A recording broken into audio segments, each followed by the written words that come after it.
ذالکل کتاب لا ریب فیہ، یہ کتاب قرآن یہ وہ کتاب ہے جس میں شک و شبہ کی کوئی گنجائش نہیں ہے، یعنی ایسی کتاب ہے جس میں بیان شدہ ہر بات مبنی بر حق ہے۔ اس میں جو کچھ بتایا گیا ہے، جو کچھ کہا گیا ہے، ہر بات خواہ وہ گزشتہ انبیاء سے تعلق رکھنے والی ہو یا گزشتہ امتوں سے تعلق رکھنے والی بات ہو، خواہ وہ فرشتوں سے تعلق رکھنے والی بات ہو، خواہ وہ آسمان و زمینوں سے تعلق رکھنے والی بات ہو، خواہ وہ اللہ کی کسی بھی مخلوق سے تعلق رکھنے والی بات ہو، اور اس میں جو بھی احکامات جو بھی باتیں کہی گئی ہیں وہ تمام باتیں مبنی بر حق ہیں۔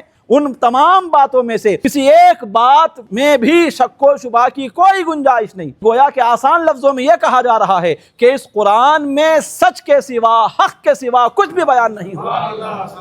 جو کچھ بیان ہوا وہ سچ ہی بیان ہوا، جو کچھ بیان ہوا وہ حق ہی بیان ہوا ہے۔ اب یہ کتاب جس کی یہ عظمت و شان ہے کہ اس کی ہر بات، اس کا ہر لفظ، اس کا ہر حرف مبنی بر حق اور مبنی بر سچ ہے، تو پھر اس کتاب کی شان یہ ہے کہ ھدی للمتقین، یہ متقیوں کو ہدایت دینے کا کام کرتی ہے۔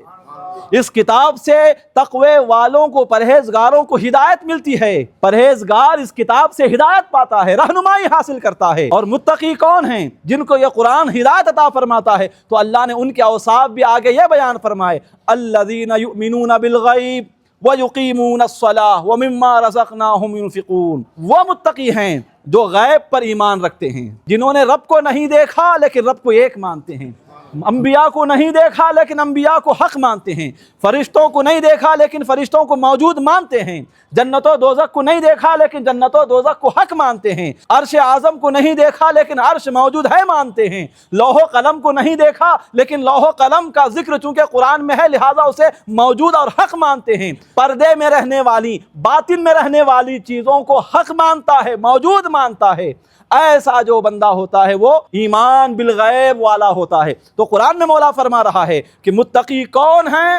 جو غیب پر ایمان رکھتے ہیں، وَيُقِيمُونَ الصَّلَاةَ، اور تقوی والوں کی دوسری صفت، دوسرا وصف یہ ہے کہ وہ نماز قائم کرنے والے ہوتے ہیں، وَمِمَّا رَزَقْنَاهُمْ يُنْفِقُونَ، اور متقی وہ ہیں جو اس رزق میں سے خرچ کرتے ہیں جو رزق ہم نے ان کو عطا کیا ہے۔ متقیوں کے جتنے اوصاف یہاں بیان کیے جا رہے ہیں ان میں سب سے پہلے اللہ نے ایمان بالغیب کا ذکر کیا، یعنی عقیدوں کی صحت اور عقیدوں کی درستگی کا ذکر کیا۔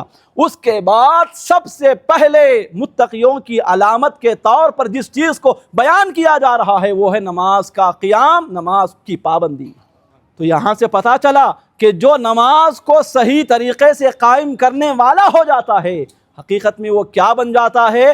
تقوی والا بن جاتا ہے، پرہیزگار بن جاتا ہے، متقی بن جاتا ہے۔ اور جو متقی ہو جاتا ہے، اللہ نے فرمایا کہ یہ قرآن ان کے لیے ہدایت کا سامان فراہم کرتا ہے، ان کو ہدایت دیتا ہے۔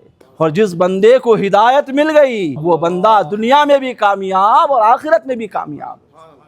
ہدایت کا نہ ملنا گمراہی کی دلیل ہو، ہدایت کا نہ ملنا تباہی کی علامت ہوتی ہے، ہدایت کا نہ ملنا بربادی کی نشانی ہوتی ہے، ہدایت کا نہ ملنا جہنم میں جانے کی ضمانت ہوتی ہے، ہدایت کا نہ ملنا اللہ رب العزت کی ناراضگی کو مول لینے کے مترادف ہے، ہدایت کا نہ ملنا رسول خدا صلی اللہ علیہ وسلم کو اپنے خلاف کر لینے کی علامت ہوتی ہے۔ جسے ہدایت مل جاتی ہے وہ رب کا بھی ہو جاتا ہے، مصطفیٰ کا بھی ہو جاتا ہے اور فرشتوں کا بھی ہو جاتا ہے، تمام اللہ کے نیک بندوں کی دعاؤں کا مستحق بھی بن جاتا ہے۔ سبحان اللہ، سبحان اللہ۔ لیکن یہ ہدایت کسے ملتی ہے؟ تقوی والوں کو۔ اور تقوی والے کون ہیں؟ کہ تقوی والا وہ ہے جو نماز کو قائم کرتا ہو۔